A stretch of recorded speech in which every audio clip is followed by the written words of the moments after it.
up, everybody? Welcome back to the channel. So we are out here tinkering a little today. As you can see, we got the garage door open.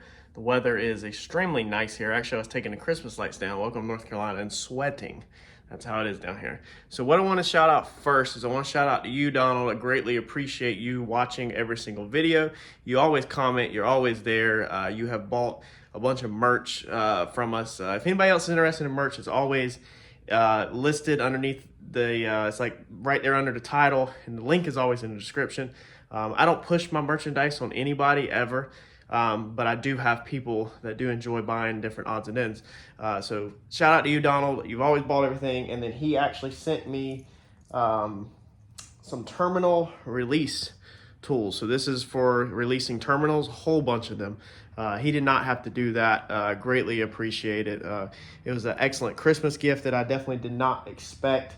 And I just wanted to take a moment to let you know that it means a lot to me just for a little tool like this. The way that we have been able to take this channel and develop a family with all y'all. There's a lot of y'all I talk to on a regular basis that I've never met, and I would help y'all with anything that I possibly could.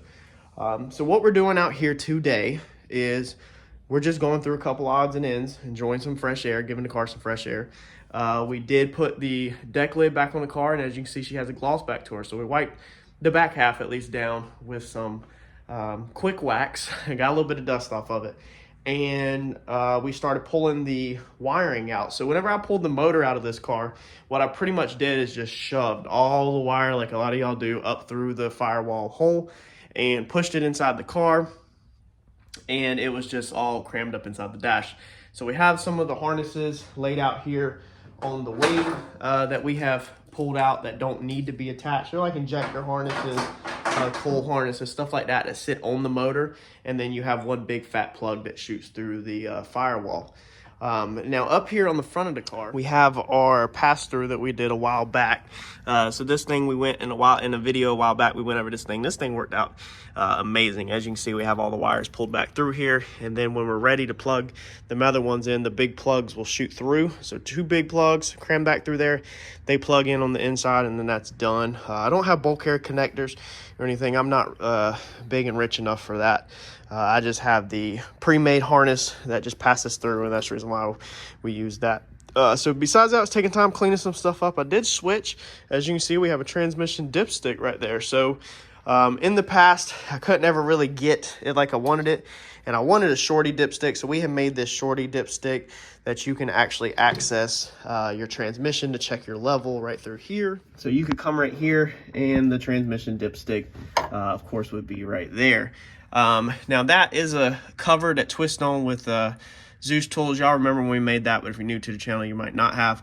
What I wanted was to be able to just unzeus the panel and check the transmission fluid right there and not have the clutter underneath the hood or the dipstick underneath the hood. Also, at the time of doing the dipstick, it was extremely hard to get it routed with the motor in there. My motor sits way back in the car, and so it was extremely hard to mount it up. So what we have done is, while we have everything out, we've come through here and routed it nice and neat where it now bolts into the firewall. So we went ahead and took care of that one today. All right, had to pause for a second. We are back though. So basically I'm just doing little odds and ends, just kind of enjoying the evening. Like I said, basically we're gonna try the dipstick for the transmission like that this time. We're gonna try that. If we don't like that, then it's very easy to unbolt that and pull that off. I think I have enough clearance behind my heads right there to be able to put the motor in and clear that. But that's just something we'll have to see. And I do have spacers on it right now to space it off the firewall a little, so I could always move it in. We need to get brake fluid in the brakes. Try to go ahead and do that. Just kill, a couple of odds and ends while we're out here. We did get for Christmas, my parents actually got me for Christmas, the Draggy. So plugged in our Draggy, letting it charge up. That way that's taken care of. That's another like $100 item off the checklist. That's done, so we're gonna get that ready. And then they also grabbed me these alignment plates that I wanted. So as soon as we get this motor back in this car, we will be able to set the ride height and do the alignment on it. So these are plates. You've probably seen them on eBay or Facebook, but these allow you to do your caster, camber, and tow. It's a whole kit. Comes with the tape measures, the pieces, everything. So I'm not going to wrap it all right now. When we go to do the alignment, of course, it will be in a video, and we will go over it at that time. So that's basically all we're doing. It's just a couple little odds and ends, just in hopes to try to get this thing a little tiny bit more prepared for when we get the motor back. All right, so I think what we are going to work on today is we are going to mess around more with the wing, but what we're actually going to do is change these spill plates. Now, when I originally built this, I had one vision in my head.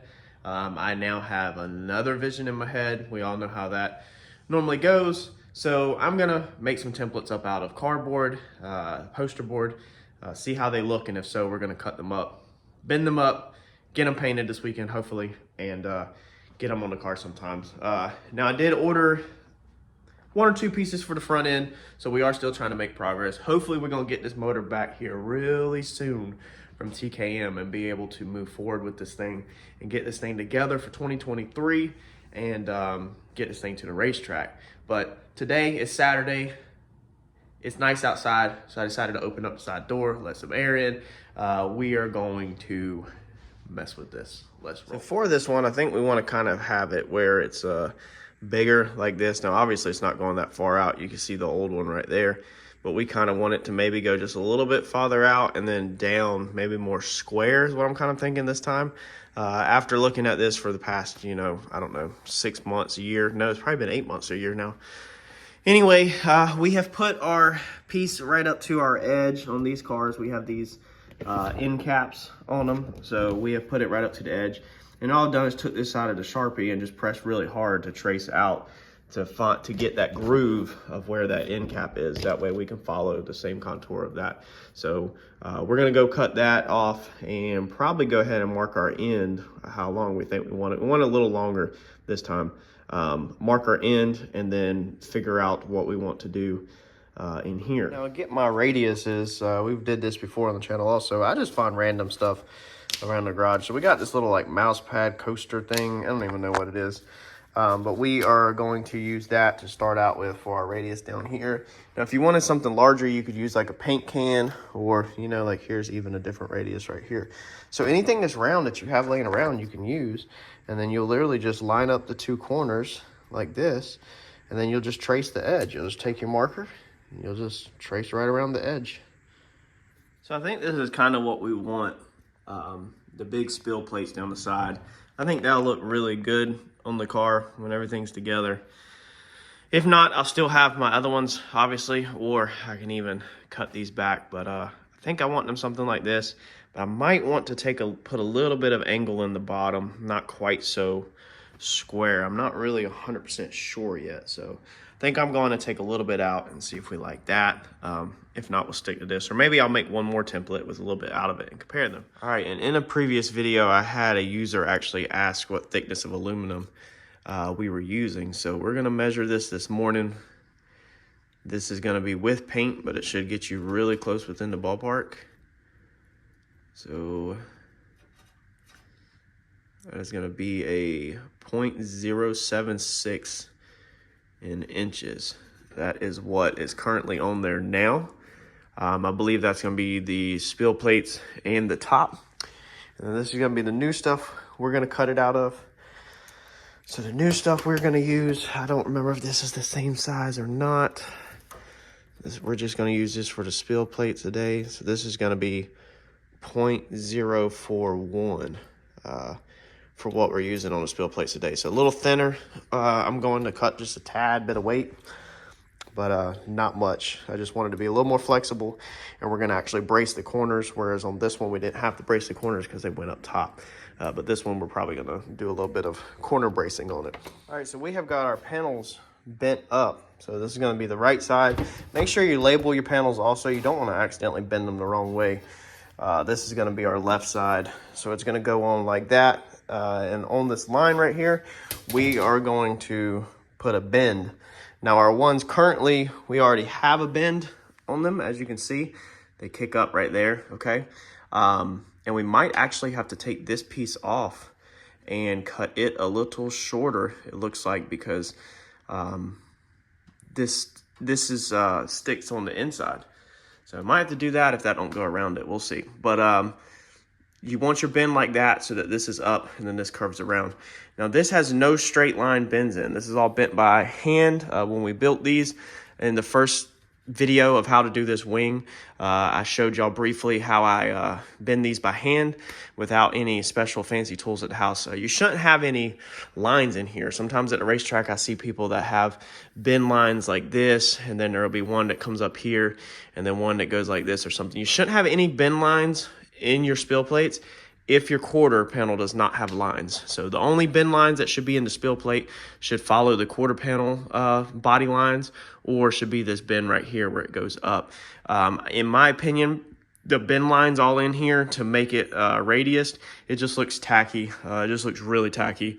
You have a nice smooth quarter panel, and then you have bend lines all in this quarter panel. So if you have one of these, they have bend lines and it bothers you, what you can do is you can hammer and dolly out them lines. So you place a dolly on the back side and lightly hammer out the front, try to smooth them out, and then shape your spill panels by hand. And then you'd probably have to skim coat out your spill panels with a little filler, block all that out, do the primer work, and then paint them. And you could probably get rid of most of that bend lines, where at least they don't look so harsh.